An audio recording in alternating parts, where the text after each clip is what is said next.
Assalamualaikum warahmatullahi wabarakatuh. Perkenalkan kita dari kelompok 6 akan mempresentasikan mengenai materi minggu ke-14, yaitu mengenai I/O system. Next. Oke. Perkenalkan, nama saya Joza Ida dengan IPM 3 digit terakhir 233, lalu teman saya. Perkenalkan, saya Arya Satya Marmur Ahmadzaki dengan 3 digit NPM terakhir 30. Perkenalkan, nama saya Dwi Afifatul Adawiyah, NPM 3 digit terakhir 332. Perkenalkan, nama saya Najma Aulia Konzela dengan NPM 3 digit terakhir 347. Kita memasuki materi yang pertama, yaitu apa itu hardware, I/O hardware. I/O hardware itu perangkat keras input atau output di komputer, atau alat buat masukin data ke komputer itu namanya input, dan alat buat ngeluarin hasil dari komputer namanya output. Itu secara gampangnya itu input, O itu output. Nah, input itu masuk, output itu keluar. Jadi I/O hardware yaitu semua perangkat fisik yang dipakai komputer untuk menerima dan mengirim data. Kita memasuki pengertian input. Input yaitu perangkat yang memasukkan data atau instruksi ke komputer. Fungsinya mengubah data dari dunia nyata atau bentuk digitalnya. Kita memasuki contohnya yang tugasnya untuk memasukin data ke komputer. Yang pertama contohnya yaitu keyboard. Tugasnya itu memasukin teks atau angka, mouse gerakin kursor, atau ngeklik, scanner memasukin gambar atau dokumen fisik ke komputer, mikrofon memasukin suara, dan yang terakhir yaitu webcam memasukin video atau gambar. Pengertian output yaitu perangkat yang menghasilkan keluaran dari proses komputer ke pengguna. Fungsinya yaitu menampilkan hasil pengolahan data, contohnya teks, gambar, suara, dan video. Contohnya yaitu monitor nampilin gambar atau tampilan, printer ngeprint dokumen, dan speaker ngeluarin suara, proyektor nampilin layar ke tembok atau set screen seperti contoh ini. Yang terakhir yaitu perangkat I/O dalam dua arah. Apa sih artinya? Di sini perangkat I/O bisa menerima data dari komputer dan bisa mengirim data ke komputer juga. Secara gampangnya yaitu komputer bisa ke perangkat, perangkat bisa ke komputer. Contohnya flash disk atau hard disk eksternal. Komputer bisa menyimpan atau menulis data ke flash disk, itu namanya output, dan komputer membaca data dari flash disk, itu namanya input. Yang kedua yaitu layar touchscreen. Layar menampilkan gambar atau tampilan, itu namanya output. Jari kamu menyentuh layar dan memberi perintah, itu namanya input. Dan yang ketiga yaitu kartu jaringan. Komputer mengirim data ke jaringan atau upload, itu namanya output. Komputer menerima data dari jaringan atau download, itu namanya input. Selanjutnya dijelaskan teman saya. Oke, nah tadi karena udah dijelasin mengenai I/O hardware, nah sekarang ada I/O interface. Nah, I/O interface itu apa? Nah, I/O interface ini adalah penghubung antara hardware dan juga sistem operasi gitu ya. Nah, melalui interface ini, OS itu dapat mengirim perintah, menerima data, membaca status device, dan juga menangani error. Nah, yang di sebelah kirinya adalah contoh dari I/O interface, yaitu I/O interface modul C-series. Next. Nah, lalu struktur dan komponen dari I/O interface, yang pertama tuh ada device controller. Dia itu mengontrol perangkat, menyediakan register status, komen, dan juga data. Nah, lalu yang kedua, itu ada device driver. Itu adalah modul software yang menerjemahkan perintah OS ke format yang dapat dipahami controller gitu. Nah, lalu yang ketiga, lalu yang ketiga itu ada buffer. Dia tuh menyimpan sementara data untuk menyeimbangkan kecepatan antara CPU dan juga perangkat. Nah, lalu yang keempat itu ada I/O ports, di mana ini merupakan titik komunikasi antara CPU dan juga controller. Okay, next. Nah, ini ada contoh implementasi I/O interface pada perangkat input berupa keyboard. Nah, di sini yang paling atas itu ada keyboard. Dia tuh mengirim sinyal per tombol yang kemudian tuh masuk ke encoder, yang dimana di encoder ini dia tuh mengubah menjadi kode ASCII gitu. Nah, lalu dia masuk ke bus interface, di mana di sini tuh bus interface itu menyiapkan dan mengirimkan ke I/O bus, yang kemudian CPU tuh menerima karakter-karakter dari keyboard tersebut gitu. Lalu next. Nah, ini adalah mekanisme komunikasi CPU ke device ya. Yang pertama ada programnya I/O, di mana CPU itu mengontrol transfer secara langsung. Jadi ini tuh kurang efisien karena CPU itu harus menunggu hingga perangkatnya itu selesai. Jadinya dia tuh waktunya tuh lebih lama gitu. Nah, lalu yang kedua itu ada interrupt driven I/O, di mana perangkat tuh mengirim interrupt saat operasi selesai. Jadi CPU tuh nggak perlu nunggu lama, jadi ini tuh lebih efisien daripada yang pertama tadi ya gitu. Nah, hal yang ketiga itu ada DMA atau direct memory access. Di sini tuh untuk transfer data langsung dari device ke memori atau memori ke device tanpa campur tangan dari CPU secara intens. Dan ini tuh cocok banget untuk operasi besar ya, seperti disk I/O dan lain semacamnya gitu. Lalu next. Nah, ini ada peran device driver, salah satu dari struktur dan komponen I/O interface tadi. Yang pertama tuh untuk menjadi jembatan ya antara perangkat dan juga sistem operasi. Nah, lalu yang kedua itu untuk menyediakan standar antarmuka untuk operasi seperti open, read, write, dan juga close. Nah, lalu yang ketiga itu untuk mengelola interrupt dan juga error perangkat. Yang keempat itu untuk melakukan inisialisasi dan juga konfigurasi perangkat saat digunakan. Nah, hal yang kelima itu untuk mengabstraksi detail perangkat supaya OS tuh melihatnya sebagai objek yang sederhana gitu. Lalu next. Nah, ini ada tipe dari I/O interface. Ada 4 ya. Yang pertama ada karakter interface, yaitu data dikirim dalam per karakter atau per byte, contohnya dari keyboard, mouse, ataupun sensor. Nah, lalu yang kedua itu ada block interface. Jadi datanya itu dikirim dalam blok besar gitu. Contohnya kayak 4KB, 7KB, dan lain semacamnya gitu. Nah, lalu yang ketiga itu ada network interface. Dia itu untuk mengelola paket data jaringan. Nah, contohnya seperti NIC, Wi-Fi adapter, dan lain semacamnya. Nah, lalu yang keempat ada stream interface. Dia itu mengelola data aliran kontinu. Jadi dia tuh kayak datanya tuh mengalir secara terus-menerus gitu, seperti streaming audio, video, web antar proses, soket, dan juga lain semacamnya gitu. Lalu next. Nah, ini ada tantangan dan isu desain dari I/O interface. Yang pertama itu karena keragaman perangkat, karena dia tuh perangkat itu ada banyak banget kan, ada keyboard, atau enggak printer, dan lain semacamnya. Makanya untuk mengatasi hal tersebut, kita membutuhkan yang namanya driver modular gitu.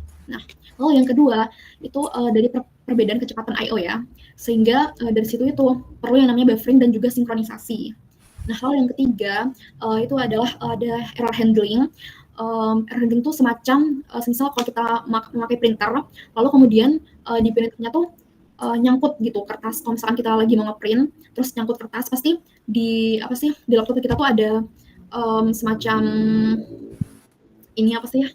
Ya itulah tulisan kalau printer itu lagi error. Nah, itu adalah error handling gitu. Jadi kayak dia tuh bisa menangkap adanya error gitu dari perangkat tadi gitu. Nah, lalu yang keempat itu ada standarisasi seperti USB, PCI, atau SATA supaya OS itu dapat mendukung banyak device gitu. Nah, lalu yang kelima itu ada keamanan I/O di mana akses perangkat tuh harus melalui kernel untuk mencegah yang namanya penyalahgunaan gitu. Oke, next lalu dijelaskan oleh teman saya.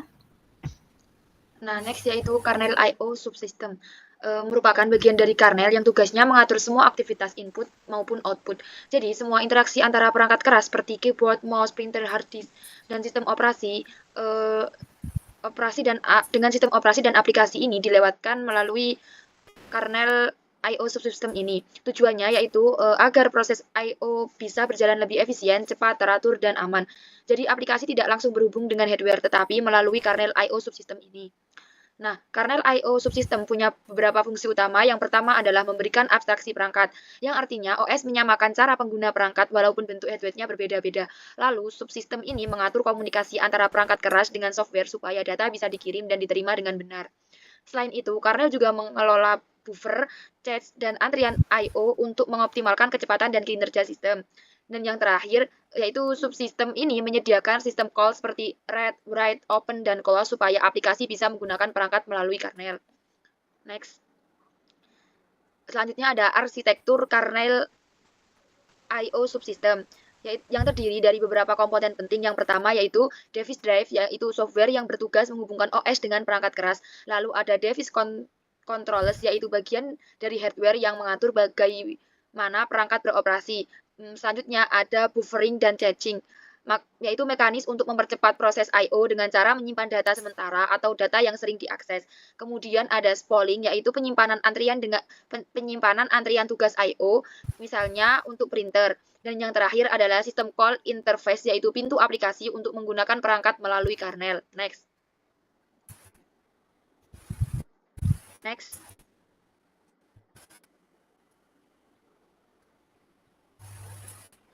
Selanjutnya ada device driver, adalah komponen software yang memungkinkan sistem operasi berkomunikasi dengan perangkat keras tanpa driver perangkat seperti keyboard, mouse, atau printer tidak bisa digunakan oleh OS. Driver inilah yang menerjemahkan perintah dari sistem operasi menjadi instruksi yang bisa dipahami oleh perangkat keras. Misalnya, driver keyboard mengatur bagaimana setiap tombol yang ditekan dikirim ke sistem. Jadi, driver adalah penghubung utama antara OS dan hardware agar perangkat bisa berfungsi dengan benar. Next.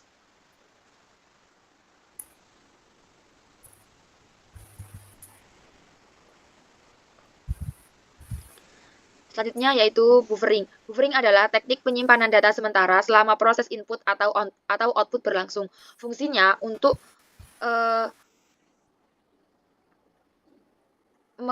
menampung data ketika perangkat pengirim dan penerima memiliki kecepatan yang berbeda.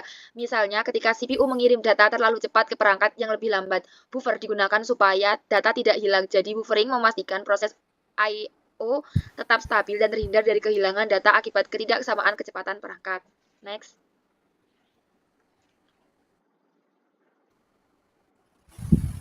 Selanjutnya yaitu caching. Caching adalah proses menyimpan data yang sering digunakan di tempat penyimpanan yang lebih cepat, misalnya pada memori. Tujuannya agar proses input atau output bisa berjalan lebih cepat karena sistem tidak perlu mengakses perangkat keras yang lebih lambat seperti hard disk setiap kali butuh data. Dengan caching, performa sistem meningkat karena data penting atau yang sering digunakan dapat diambil dari cache dengan waktu akses yang lebih cepat. Next. Spooling. Spooling yaitu mengatur antrian tugas I/O terutama printer pada permintaan dicatat dulu lalu diproses satu persatu sehingga proses lain tetap berjalan tanpa terhambat. Next. Selanjutnya akan dilanjutkan oleh teman saya. Transformasi I/O request itu apa? Nah, transformasi I/O request adalah proses ketika permintaan I/O dari aplikasi diubah menjadi serangkaian operasi teknis yang dapat dipahami dan dijalankan oleh perangkat keras atau yang bisa disebut hardware. Proses ini melibatkan kernel, device driver, dan I/O controller. Next. Nah, I/O request itu apa sih sebenarnya? I/O request atau permintaan yang dimulai oleh pengguna, aplikasi, ataupun sistem operasi itu sendiri. Permintaan ini krusial untuk mengambil data dari perangkat penyimpanan, mengirim data ke perangkat keluaran, atau mentransfer data antara CPU ke memori. Next. Nah, kemudian ada konsep umum dari transformasi I/O request. Yang pertama adalah permintaan antrean dan penjadwalan. Pada konsep awal ini, permintaan akan dimasukkan ke dalam antrean, kemudian melakukan penjadwalan sesuai prioritasnya. Yang kedua, interaksi pengantar perangkat. Setelah dijadwalkan, sistem I/O mengirim permintaan ke driver. Driver menerjemahkan perintah umum menjadi instruksi khusus perangkat dan memastikan perangkat siap bekerja. Yang ketiga, pemetaan memori dan buffering. Sistem I/O memetakan memori dan menggunakan buffer untuk memperlancar transfer data, memungkinkan akses lebih cepat tanpa membebani CPU. Kemudian yang keempat, eksekusi sebagai operasi perangkat keras. Setelah permintaan I/O dikonfigurasi dengan benar, sistem I/O akan menjalankannya sebagai operasi perangkat keras. Hal ini meliputi pengiriman perintah yang diperlukan ke perangkat I/O, memicu transfer data, dan menangani sinkronisasi yang diperlukan. Perangkat kemudian menjalankan operasi yang diminta dan memberitahu sistem I/O jika telah selesai atau jika ada potensi yang salah. Next. Nah, kemudian ada alur teknis. Yang pertama, aplikasi meminta input atau output. Proses ini melakukan permintaan baca atau tulis melalui sistem call. Yang kedua, sistem operasi memproses permintaan. Kernel memeriksa validitas permintaan dan menentukan perangkat yang digunakan. Yang ketiga, CPU mengirim instruksi ke controller. Kernel meneruskan perintah I/O dalam bentuk instruksi, khususnya di perangkat. 4. Transfer melalui memori atau map I/O atau port. Data mulai dipindahkan antara memori dan perangkat melalui mekanisme akses hardware. Next. Yang kelima adalah buffer digunakan sebagai penampung sementara. Buffer membantu menyeimbangkan perbedaan kecepatan antara CPU dan perangkat I/O. Keenam, perangkat I/O melakukan operasi fisik. Disk, keyboard, atau perangkat lain membaca atau menulis data sesuai perintah. Yang ketujuh, ada controller mengirim interrupt ke CPU. Interrupt memberitahu bahwa operasi sudah selesai atau error. Yang terakhir nomor 8 adalah OS mengembalikan hasil ke aplikasi. Kernel membangun proses yang menunggu dan mengirim data atau status operasi. Next, terakhir. Nah, di sini terakhir ada contoh nyata penerapan transformasi I/O request. Yang pertama adalah menyimpan file ke dalam flash disk. Berarti kita akan mengirim file tersebut ke flash disk. Yang kedua adalah mengambil foto dengan kamera HP yang melibatkan kamera, kemudian memutar lagu menggunakan HP atau laptop yang melibatkan speaker sebagai outputnya, dan yang terakhir ada menggunakan mouse sebagai mouse itu outputnya begitu. Next. Sekian dari kelompok 6, kurang lebihnya mohon maaf. Wassalamualaikum warahmatullahi wabarakatuh.